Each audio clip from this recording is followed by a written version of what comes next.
Hi, guys, and thanks for tuning in to another episode of Alisa on the Mic podcast with friends. Today, I have special guest Ciara Harper, who I call Cece.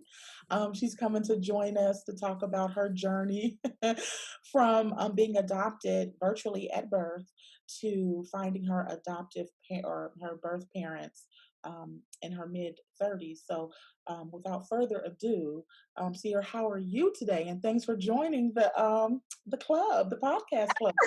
Well, thanks for having me. I'm excited. And I'm more excited because we've had this conversation before, and I think it's very inspiring, and I think it's very authentic and transparent. And I'm hoping that someone out there, I know a couple people who have been adopted, and one of them went and looked for their parents, and they were both deceased. Mm. The other one wants to, but is afraid. So I'm hoping that Mm. you'll maybe get some type of encouragement or inspiration like I did. I'm not adopted, but it was so inspiring that you had the tenacity and the wherewithal to actually go through with it, because a lot of people start the process and then for whatever reason they don't follow through, and a lot of it is because they don't want to be rejected, or for the second time, or just out of plain fear. But I guess I want to just jump right in and just ask. I know you were adopted at a month old. So how Hmm. was it growing up for you being adopted? Did you always know, or like how was that for you? My mother told me when I was 8 that I Okay. was adopted. Uh-huh. Me and my sister were outside playing. I think some kids was like, "Yeah, I don't look alike," and she felt the need to bring me in and sit me down and explain that I had been adopted. Which at the time I was just like, "Okay, can I go back outside and play?" Right. Later though, like as I got older, like in my adolescence and my teens, there was definitely a sense of I feel different.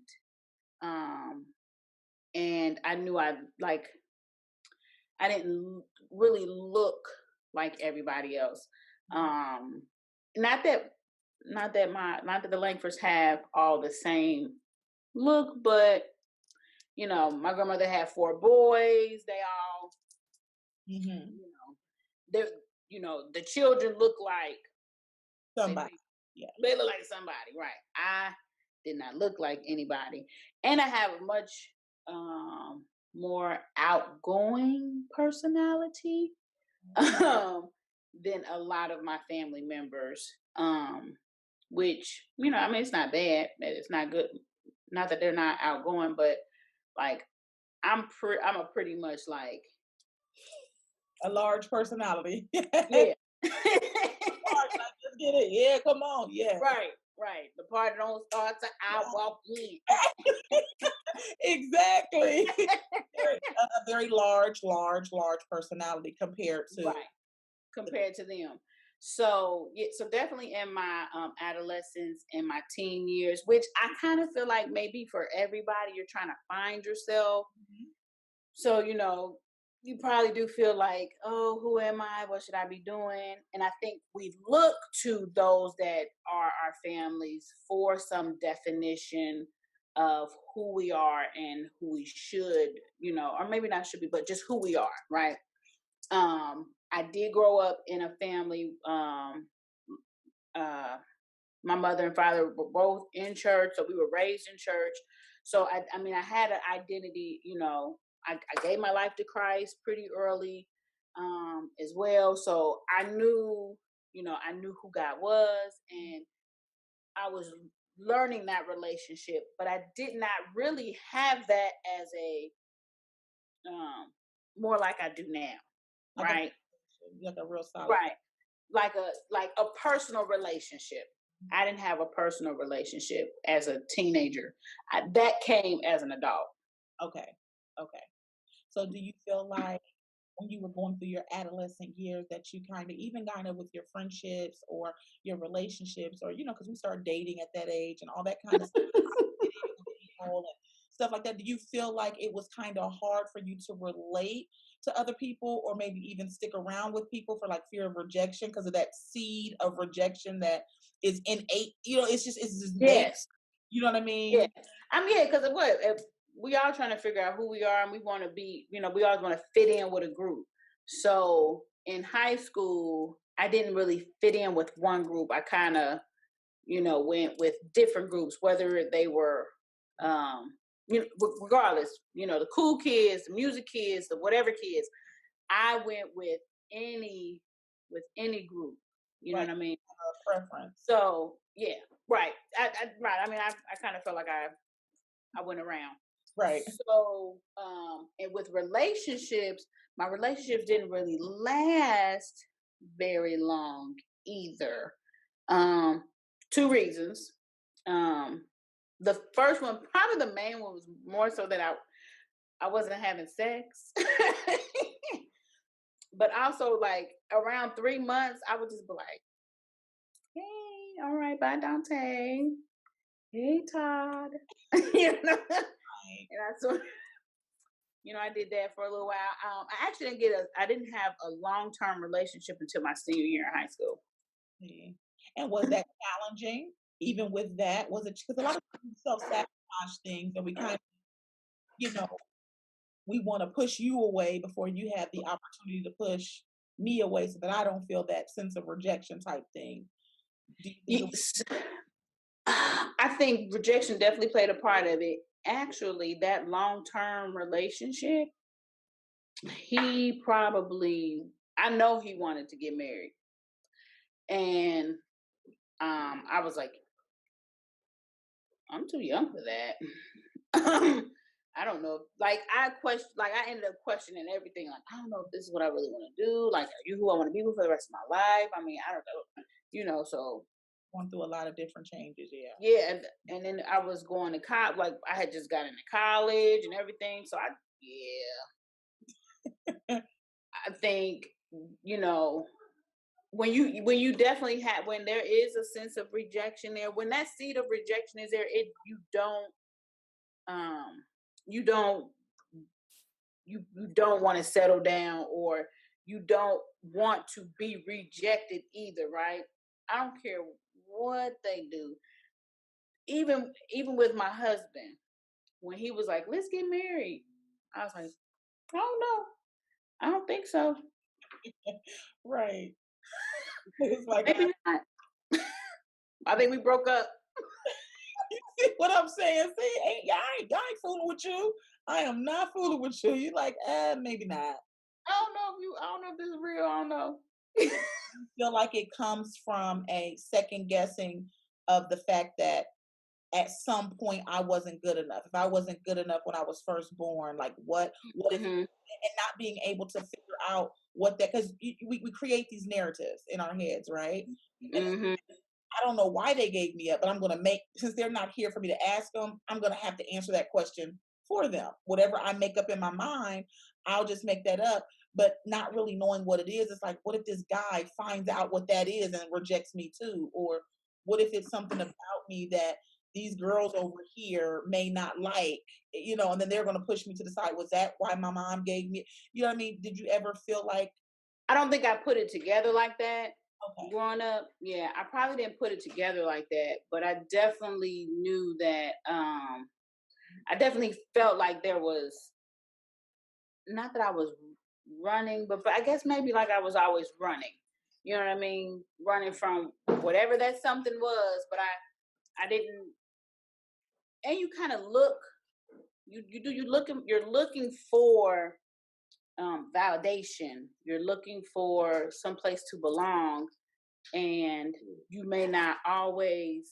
And you can find that in the wrong places, or you can look for it in certain people and things who just aren't. They can't give it to you because it's not for them to give it to you, right? I mean, they can mean well, but it's not for them to give it to you. So I think I did a lot of that as well. do you feel like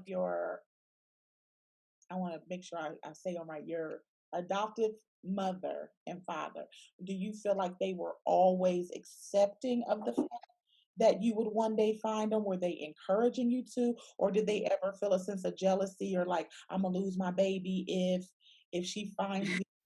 Or I so I so two one, my mother was always very encouraging. I think she was strong enough to know that I needed to find them. But she and I have talked, and she did have some concerns, but she still encouraged me to do it. You know what I mean? Um, so I think she would be okay. I think she had some reservations. She had some reservations, but and I remember telling her like, "Mama, doesn't matter. Whatever happens, you're still my mama. Like, whatever happens, you are still my mama." And she, I it seemed, love my mama. it seemed like she was the type of person that was like, I'm willing to put my emotions and my feelings on the back Yes, sacrifice yes, for you being whole, because that's really what it kind of boiled down to. Because I think if you would have never found them, you would have still probably been okay, but there would have oh, still been something. I definitely would have been okay because before I found them, one thing that happened before I found them was I had went to this like women's retreat, Uh-huh. and there was a um a woman, a prophetess, who was talking, and I remember sitting in the seat, and I remember just saying like, Lord, and this was after I went ahead, so I looked, I tried 3 times to find my birth parents, Okay. and the first 2 times nothing, kept hitting a brick wall. The third time, a friend of mine, a girl that I knew from high school, who was also adopted, had told me that they had opened up the birth records and to do it, and I was just like, I don't know. And my birth mother was like, no, go ahead and do it. So I did it. In the process, I remember going to this retreat. I had to sing at it, actually. That's why I was there. They asked me to do praise and worship. So I was there, and the woman was talking, and I remember sitting there, and I was like, Lord, if this thing don't pan out, I'm gonna need you to do something with my heart. And that woman started talking about somebody having a void, like she didn't say like they were adopted, but she was like, somebody has a void in their heart right now, like they are missing something in them. And I was like, That was quick. That was pretty quick, guy. and she started praying. Now, obviously, it wasn't just me because there was some other women who in there that stopped the wailing. But And they was at the Wailing Wall. They said, "Look, you talking to me too." right, but when I left there, I felt like God had made me whole. So I said, regardless of what happens, Lord, because I said I was tired of feeling, that rejection, or tired or living my life like that, right? Because I couldn't. Now, by this time, I'm married, I got children, so I can't keep living like this, right? So after I had that experience, and when I got the letter telling me like with my actual birth parents' names on it, I'm like, oh, okay, hold on now. So then now it's Uh-huh. oh, right. So I I started researching their names, and I found out pretty quickly that my birth father, which by the way, his name is Elester, which is not a common name, but there were like 3 Elesters, but all of them had different date of births. So, I was just like, okay. So my paternal grandfather, his name was Elester, and then my father's name was Elester, and then he had a son who was named Elester. Okay. My paternal grandfather had he was in Louisiana, but he was also in Ohio. So apparently, the backstory on that is he had a family here and he had a family there. Yeah, and I'm going somewhere. Okay. So Lester, my father, both Lester Senior and Lester Junior had um birth years and death years. Okay. So I was like, oh, okay. So then, all right. So maybe my father has passed away, right? So dig a little bit more. Not did any more digging, but let me put a pin right there, right? Uh-huh. So my birth mother, her last name is Yow, Y-O-W. Well, I was like, I'm thinking like, am I Asian? The gal got me, yeah, because I would think she was. Maybe I'm blazing out here, honey. I'm thinking like, ooh, Said, "Look, this spicy. I like I'm it." about to start checking off some things for ethnicity. I don't know. There might be something in it. I don't know. So I'm here for it all. And everything that is due me. Okay. But so I went on Google her name. There was a picture that popped up, but I couldn't quite tell. Like it was like a work picture, like a work ID type picture. And the woman worked at a school in Dayton. I'm like,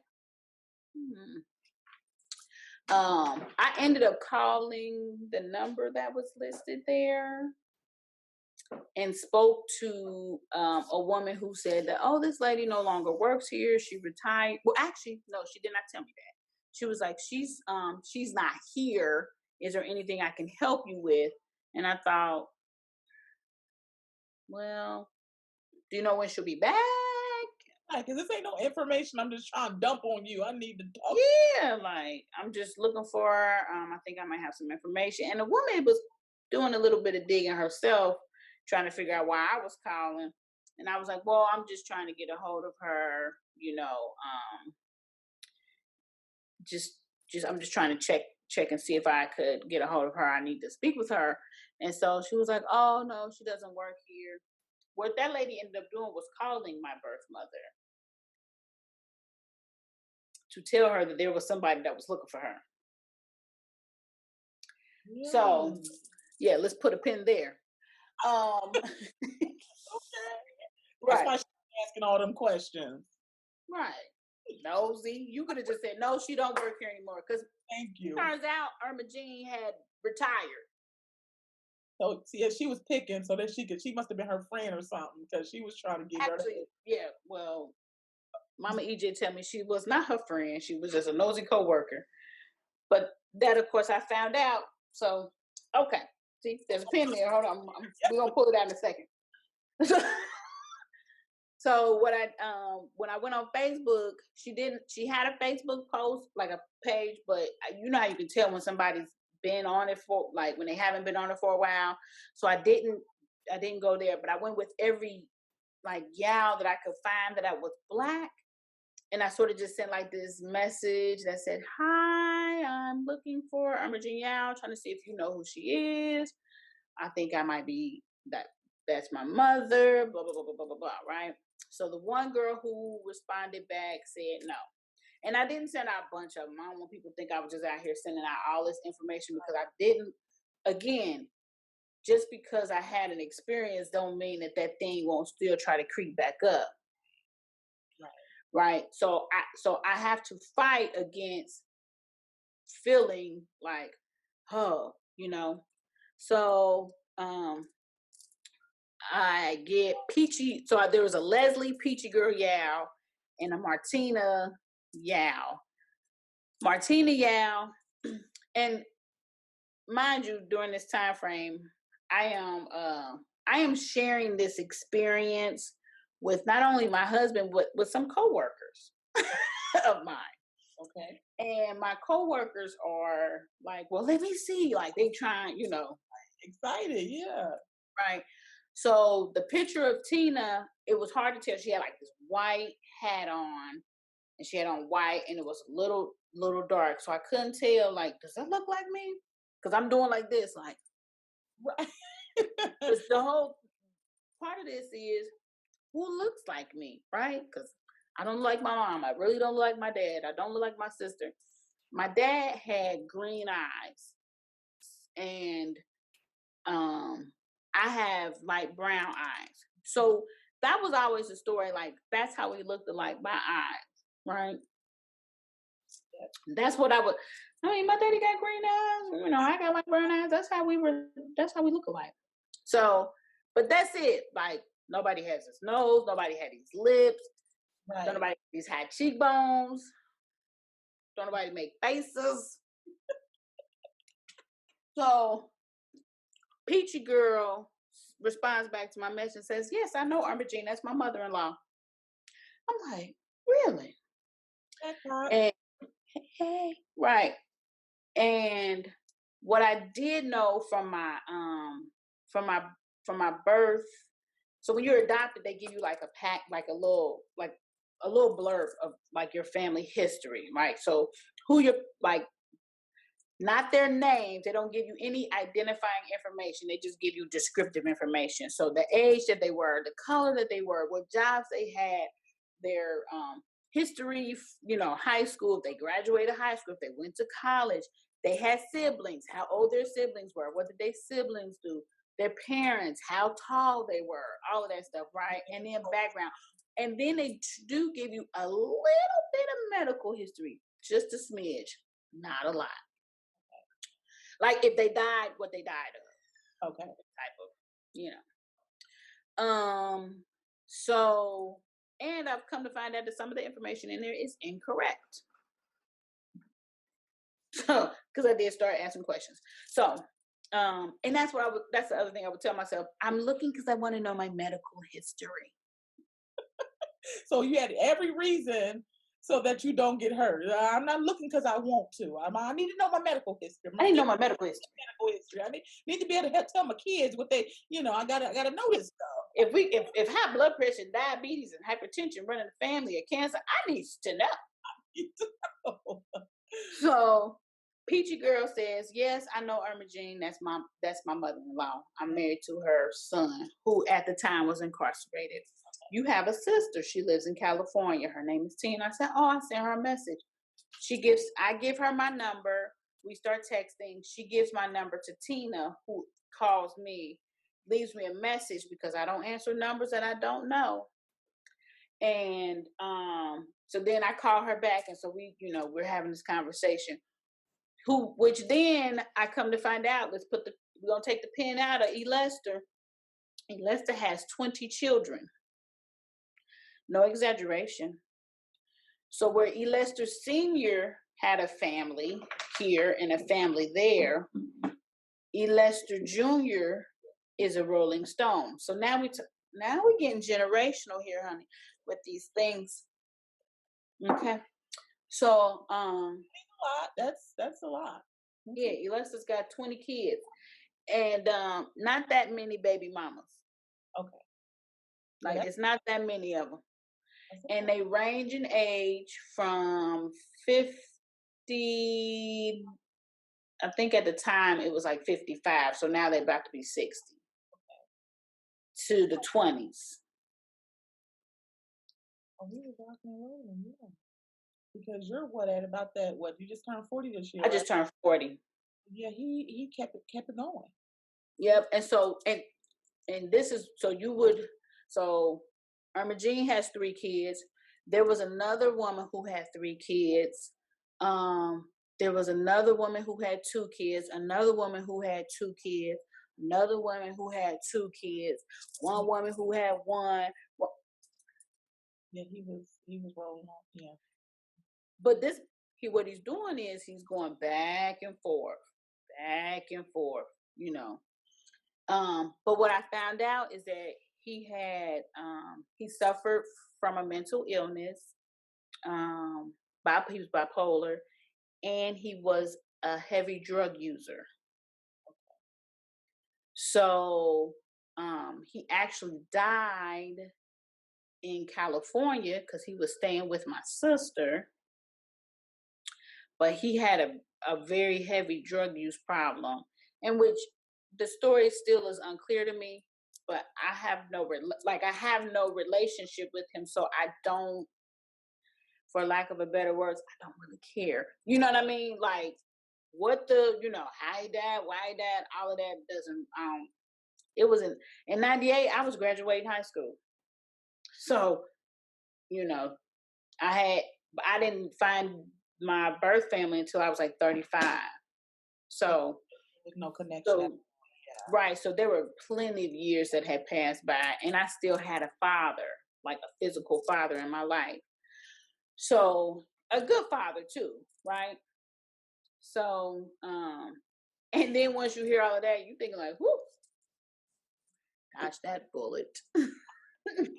Yeah. Because, But I mean, and I think people watching will probably appreciate that, because I think sometimes, they think, you should feel sorry or you should feel bad, but there's no relationship there. There's nothing other than a name on a birth certificate. I can't, dwell on the fact that the shoulda, woulda, coulda, because he's not here. I can't. You would be sending yourself into a mental frenzy. Thinking exactly. a lot of, and I think even in hearing that, it's almost like you can't even blame him for what happened, because he had a problem.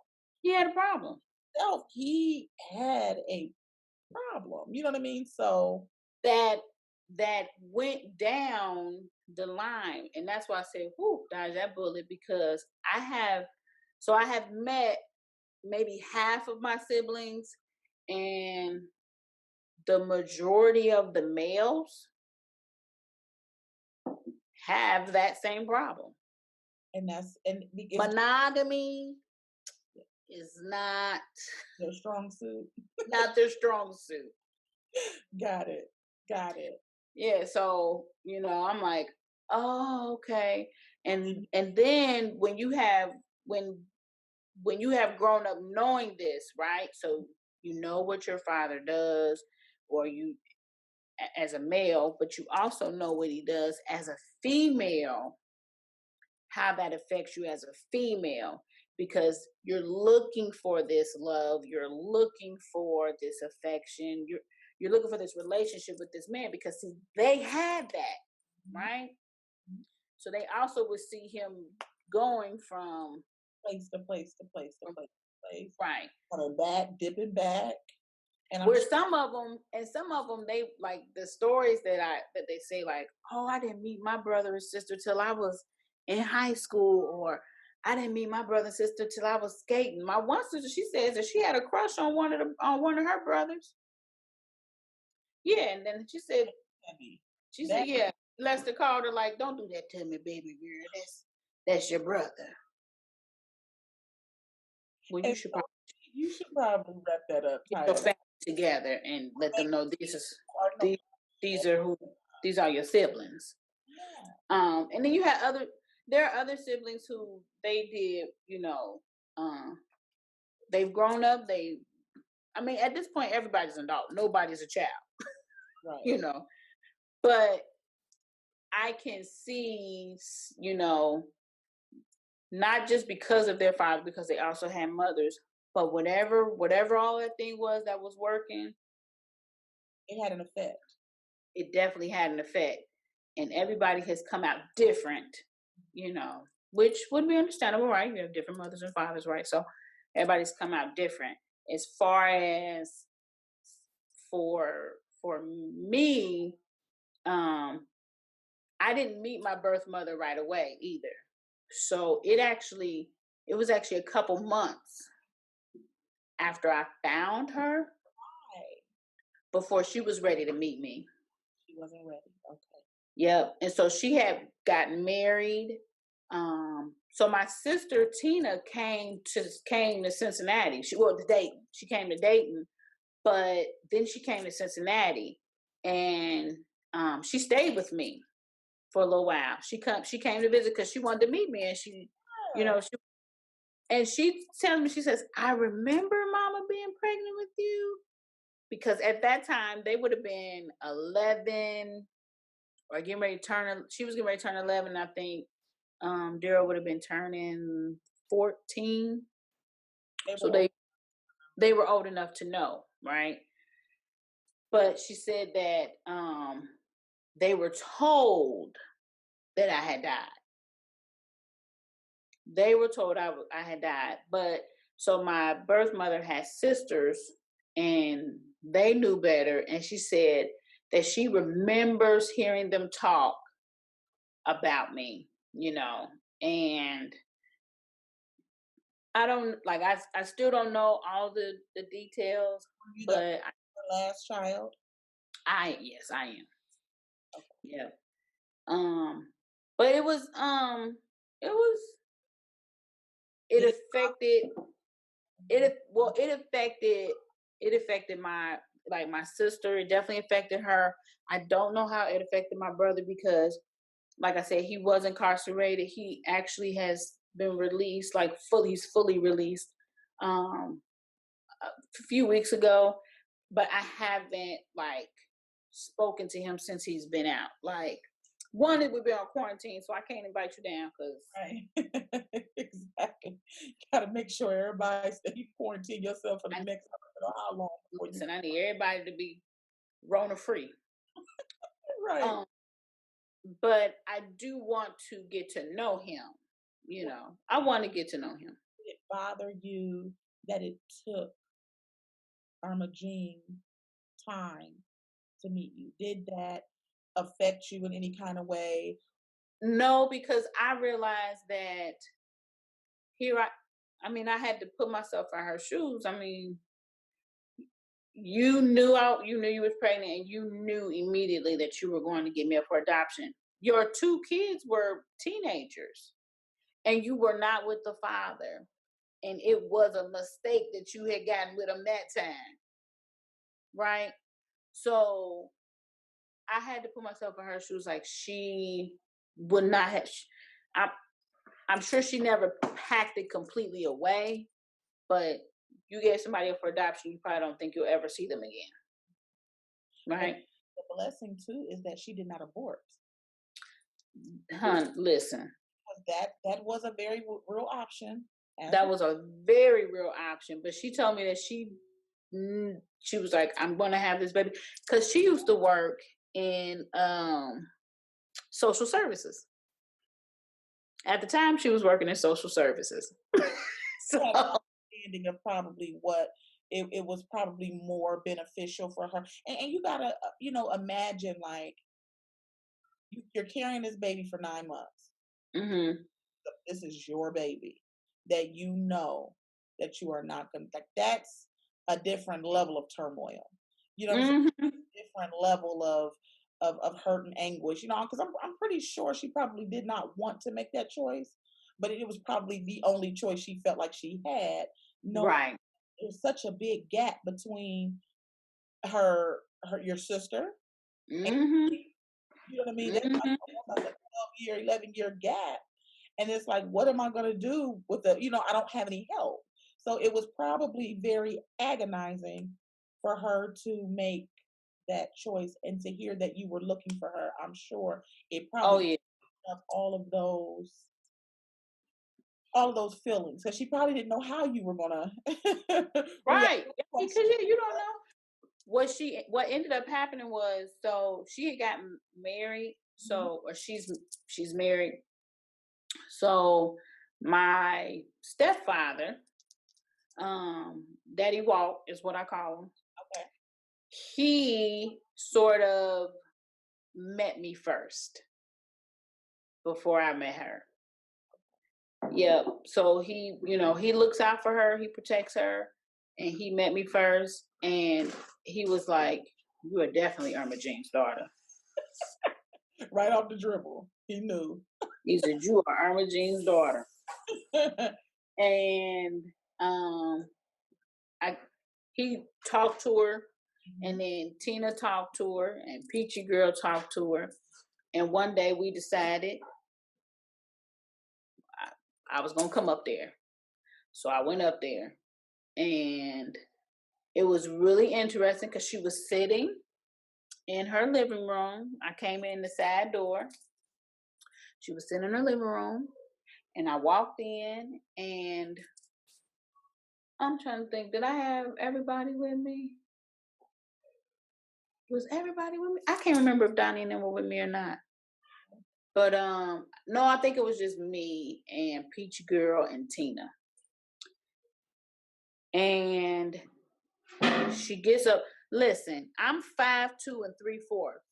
Okay. The 3/4 matter. It matter, Yeah, don't it? 3/4 matter. I don't know why people keep trying to short me.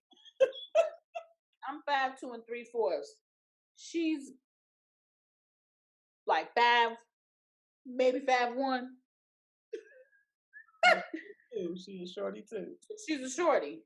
And it was like you looking, like, you look at somebody, you think like, now you had to understand though, for several months, the only information I'm getting about her and who she is and what she is from uh Tina and Peachy Girl, right? And they're trying to explain why she's not ready to meet me, which at a certain point I told them, look, it's fine. You don't have to cover for her or explain for her. I could understand why she would not be ready, right? Don't feel like you have to make excuses, because I didn't want them to feel like they had to keep doing that. So we meet, and it's like, wow, like, oh, this is what I look like. Really? Like, you're looking at somebody, you saying, oh, like, I get skin tags, skin tags. I get the Really? When you saw her right off the bat, did you feel a sense of connectedness? Did you feel that? definitely, I would definitely say I felt a sense of connection. She giggles the same way I giggle. And I say it because I didn't think she was a funny, or not the way that she had been described to me. She seemed like she was very serious all the time. But she's not. She giggles, and it's like, I sound like that when I laugh. And like, there were just certain things that I was like, oh, turns out my light eyes come from my birth father. Really? Yes. That's probably what was getting him all the ladies. You know that, right? Girl, it had to be. Probably them eyes, girl. It had to be. And apparently he was very very charismatic. What Very makes smooth. You're very charismatic. You have a lot of personality. You have a lot of charm. You have all of that. You know what I'm saying? So it's like it's what your youngest son does too, by the way. But I'm just we're going to put a pin there and just Honey, just know that I am yet praying. we're going to Okay. put a pin there. None of those things will make me a grandmother before it's time. Okay. But we all go pray against that. But it's funny how you could be missing for 35 years. Mm-hmm. Somebody, and it's like all the pieces. It's like they fit together like this. It's just. Mm-hmm. Did she cry? Did you cry? Did anybody No. lose it? That's the funny thing. Both of us are not super emotional people. Where Tina, oh honey, she like, she oh, I was like, girl, you always cry. Well, Tina will probably vibe because I'm a very emotional person. Girl, Tina always crying. I'm like, but Right, no, man up. right. Neither one of us. So we're very not that we can't be emotional, but it was just like we hugged, and I sat down and we talked. I ended up staying there pretty late, I think, talking. Okay. Almost to the point that I ended up spending the night. I don't know if I ended up like spending the night because I drove to Dayton. Okay. But yeah. But I ended up coming home pretty late. And I think the next time I brought up Donnie and the kids, because I wanted them to meet them, How did that affect? So, with you meeting birth mother and your birth family, does that have any impact on the kids, your kids? Do they feel any sense of Because they're still. So, well, yeah. So let me see. They would have, yeah, they were like 10 or so. Wait a minute, no, a little younger than that. So the for them, they were just like they understood, like they understood adoption because we had already had those conversations before. And for them, they were like meeting another set of grandparents or another some more family. My kids are pretty. My kids are pretty. I Resilient. don't know. They can handle it probably. Yeah. They're pretty. They're pretty flexible. They're pretty flexible. Um, Devin is really sort of nonchalant about things. Okay. He's just like, okay. Kaylin and I will talk more about it. They're twins. You have a set of twins, and you I have, do. you know what I mean. Don't you have like siblings that are twins? I Or like, do. So yeah. So I have brothers that are twins, and well, yeah, brother. One passed away not too long ago, but so I have twin brothers, and that was the other thing. So my grandfather, not my paternal grandfather, but my grandfather that I knew growing up, he was a twin. So it's funny that when you're in a family, and this is the family you've been in, they're like, oh man, the Ciara got the twin gene, like. yeah, because that's all and it's like that's not possible. Okay, we'll run with that too. That's another way that we're connected. You know what I mean? That's another way we're connected. Another way. So Right. you allow your kids. So your birth family is a part of your family now. They are. They're definitely a part of my family. So I don't talk to Ermagine as much as I could or should, but it's because it's a relationship that is growing, right? Where I talk to my mama almost every day. Mm-hmm. But I mean, she's been with me all the time, right? Uh-huh. Did So they I have. they ever meet? Yes, yes, yes, yes. So I did actually, they have all met. not. How? Like, So it's when I went to go, of course, everything that I've done with my birth mother, my mama knew about, right? I'm telling like, mama, this is what I'm doing, so, and my mother was like, when she's ready, let her know that I would like to meet her. And my mother was like, I want to thank her. And so when I told Armagina, she was like, well, I would love to meet her, right? So she came down, her and Daddy Walt came down, and my mom and dad came to the house, and they met, and they were like, let's kick it, let's hang out. oh, so this was And a so good situation. This was a great situation.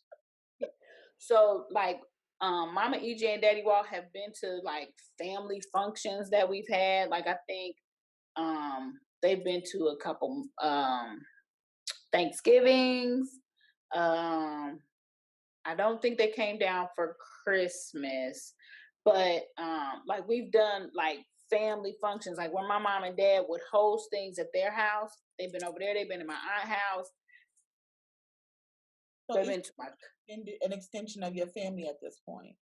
So for correct. you, this worked. It turned out to be a very positive. Yes.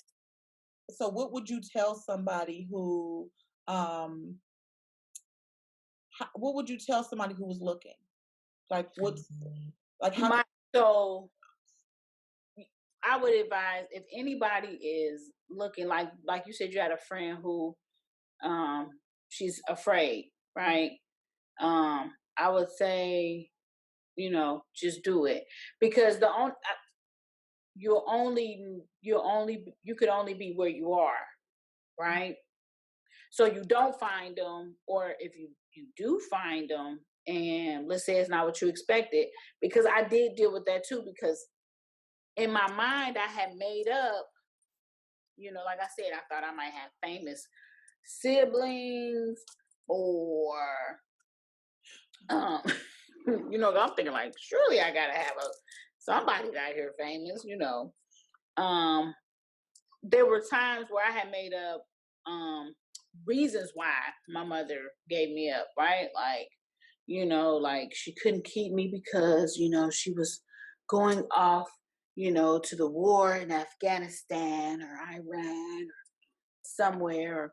Not that any one of those wars happened at that time, But but that was how you rationalized it in your mind. yeah, like you as a teenager, I started rationalizing stuff like, like she had to do it, because it was for.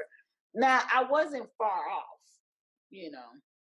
She did have to. I mean, can you imagine trying to raise, a baby with a man that you was like, wait a minute, this one shouldn't happen. Two, I mean, because he got issues, right? He got problems. So And she already uh, had two with him. She gave him two I chances. already had two. Here come the, and Yeah, in that time frame, I mean, that's a lot. But then you have the Langfords that were who willing and who wanted. didn't they didn't have any kids at first, right? So my sister is their birth child. And my mother said that they knew they were going to adopt anyway. They wanted to adopt. She had had a couple miscarriages. So when she got the call that there was a baby that they might be interested in, she said they immediately packed up a bag and said, "We're coming to get her." And they were like, "No, no, no, we just want you to come and meet her and see if that's, if this is what you want to do or whatever." She was like, "No, we're coming to get her." And she said they packed up their bag and they brought me. They took me to where the rest of the family was at and was like, "We're adopting her." Look at the irony in that. You were wanted. They didn't care what you looked like. They didn't care what they didn't. They were coming. They weren't taking notes. So that to me is a blessing. Even in understanding, like you have a void of feeling like I wasn't wanted. But then you Right. have this family right here that was like, I don't care if she missing a finger. So we come in and I don't need to look at her. I don't need to know I don't care what the background. Just have her ready. I'm coming to get her. Listen, they changed my name because they would call me Baby Rachel. Oh, They would call me Baby Rachel. My mama said her name is not gonna be Rachel. It is Ciara. Thank you kindly. Hallelujah. Um, then I went from it. What you're saying, it wasn't something I realized until I was an adult, but I was raised in a two-parent household where they were married 44 years before my dad passed away this past October. They were married 44 years. Um, they were um, God fearing. So I grew up knowing the Lord, but they had fun too, right? So it wasn't like our household was just all Jesus. We listened to all types of music. right, right. Um, Well versed and well balanced. right. You know, to me, I didn't think we were poor. We were middle classes. I was raised in the suburbs, and my my cousins would say, "Man, y'all living large." Now, we weren't. It was a bi-level. I shared a bedroom with my sister the entire time we lived there. So I was like, we ain't living large.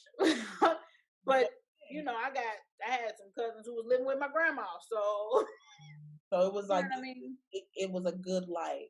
You had Right. We had a really good life. We were able we went to we were in a small suburb city. So we had our own fire and police or what. So I didn't grow up in the city of Cincinnati. I grew up out in Forest Park. So um tree lined streets, everybody cut their grass, you know, kids played outside, then it makes it you was a wonder good. what would the alternative have been So exactly, right? had the life that you now have and the understandings that you have and the successes that you have. Would you have had that had you um remained with your birth family? And then if you had a choice to do it all over again, would you stay with your birth parents or would you want to have been adopted? Ma'am, without a doubt, I want to be adopted. Got it. I even had that conversation with my birth mother, and she was just like, I am so grateful that God put you with the Langfords. She was like, because I don't know how you would turn out. And you can only imagine, even with her, maybe she wanted to find you and didn't know how. Maybe she thought you wanted her. Maybe she said, we don't know how liberating that could be for her. You know what I'm saying? It, That back in her, in her life. mhm. I think now we're able to have conversations. And I mean, it not that we couldn't, you just don't want to walk in the door like, so yeah, why did you give me up for adoption? Right. So yes. So that ain't what you lead with. You don't lead with that one. Now that's you hold it for a while. And actually, I didn't really want to know by the time like when I knew I was meeting her, why she gave me up, it didn't matter. Because I had been talking to, Peachy Girl and Tina. So Tina was sharing how they grew up. And I was like, in no way, shape, or form did I want to.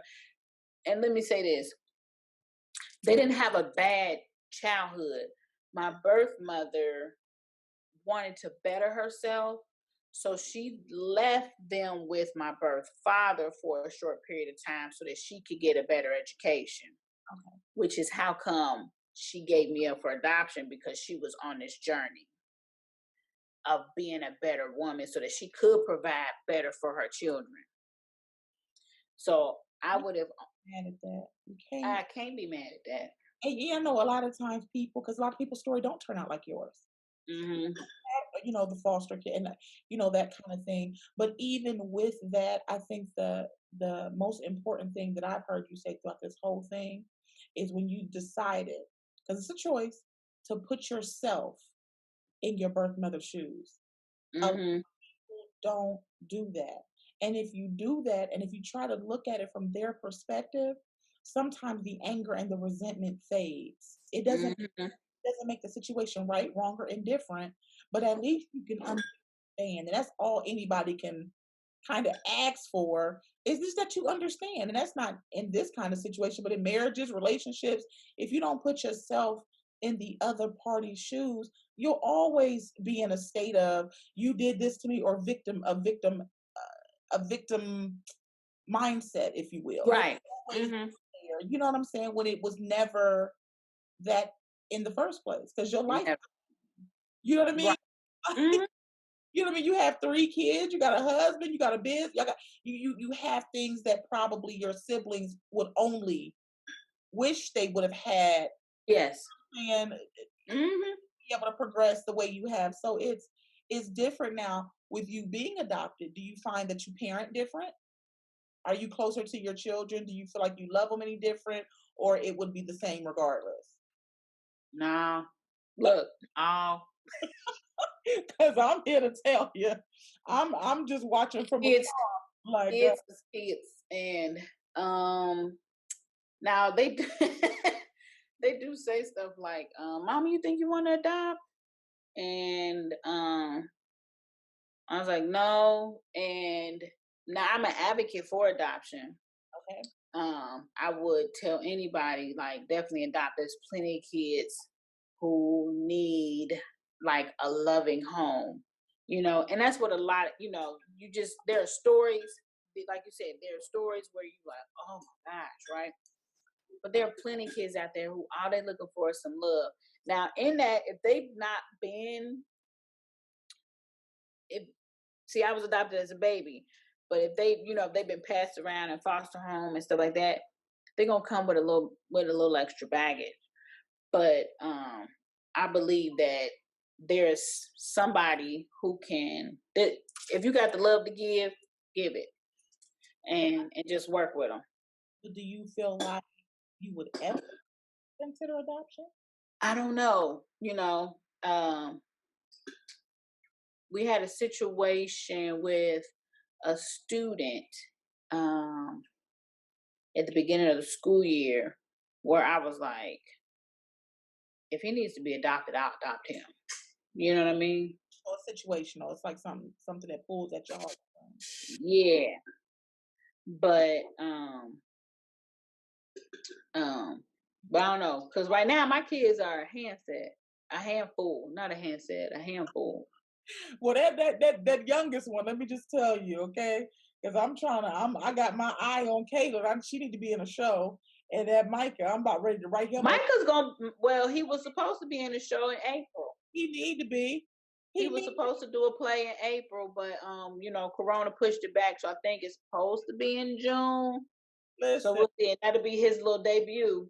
Listen, I need sparks of that because he is a class all by himself, and that is your twin. Let me just say that is a spitting image of you. Okay. Now you know what's funny. Even as an adult, now that I had these kids, I was like, oh well, why don't I was like, I want a kid that looks like me, right? Yeah. And Micah looks like me, but I thought for sure Kaylin was gonna look like me. She a mixture of you and Donnie. Devin looked He like looks, Donnie. He looks a lot like Donnie's grandmother. Oh, see, I haven't seen Donnie. Because Kaylin is the fair skinned of our bunch. She looks a lot like his grandmother. Oh well, Mr. Micah snatched your face off and put it on his. Listen, and I was like, "This is my little baby." And I would Donnie post little stuff for the little videos when he be modeling and taking. I said, "Oh yeah, y'all got to watch him. That's the money maker right there. He can ready to go out here and live his best life. You hear me, man? Because if you let him tell it, he's gonna be famous. But it's already there. So see here, look at what God did. Thought you had famous siblings, you just birthed one. You birthed the star, okay? I need him to come on and start making some money. Poor thing. Be millionaires. Listen, it's on the way because I'm telling you, out of your loins came the star, okay? I'm just telling you. But no, I appreciate you being so open and honest and candid. And I look forward to kind of seeing how this all progresses and see how, the relationships and stuff unfold. So hopefully somebody watching this will understand that not every story is a tragic lifetime story that's like, oh, I'm rejected and I'll never be able to find, or it's not that. It's a tangible person that can actually tell you my story ended this way, and you won't know until you try. You won't know until you try. So like I titled this is right where I belong. I feel like God placed you right where I belong. You are right where you belong. Mm-hmm. I appreciate it. Thank you guys for watching. Stay tuned for other videos, and until next time, we will see you later.